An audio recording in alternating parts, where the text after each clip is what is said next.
ఆగాగు, దీన్ని చూడు.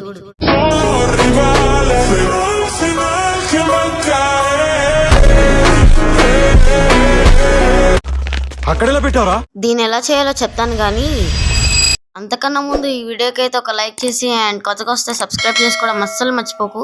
సో టాపిక్ లోకి అయితే వెళ్ళిపోదాం. Let's go. ఒక్క నిమిషం, మీరు అనుకోవచ్చు ఏముంది దీని లోపలికి దిగేసి ఆ ట్రక్ తీసేస్తే అయిపోద్దిగా అనుకుంటారు. సో లోపలికి వచ్చి మీరు ఇలా వేసేస్తే అది ఇలా వచ్చేస్తుంది అనుకున్నారు మాన్స్టర్ ట్రక్. బట్ రాదు మామ, నీళ్ళపైన ఉండిపోద్ది. ఫస్ట్ ఆఫ్ ఆల్ మీరు ఈ ట్రిక్ అయితే యూజ్ చేయాలంటే మీరు ప్రాక్టికల్ మార్కెట్ అయితే పెట్టుకోవాలన్నమాట. మీకు అర్థమయ్యేలా చెప్పాలంటే ఫ్లిప్కార్ట్. అండ్ తర్వాత మీరు ఎక్కడ దిగాలో మీకే తెలుసు అనుకుంటా. సో ఈ నది దగ్గర దిగండి మామ.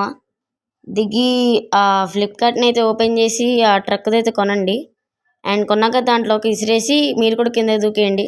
సో అంతే, ఇంకా ట్రిక్ అయితే వర్క్ అయినట్టే. ఆ తర్వాత కొన్ని సంవత్సరాల తర్వాత వచ్చి కొన్ని సెకండ్లలో అయితే కిందకైతే వచ్చేస్తుంది. ఇక ఆ ట్రక్ తో మీరు ఎక్కడికి కావాలంటే అక్కడికి వెళ్ళొచ్చు. అయినా అంత పెద్ద ప్లేస్ ఏం కాదనుకోండి, అది వేరే విషయం. వీడియో నచ్చితే లైక్ చేయండి మామ. మీరు లైక్ చేస్తేనే నాకు అర్థమవుతుంది మీకు ఇలాంటి కంటెంట్ నచ్చుతుందో నచ్చదో.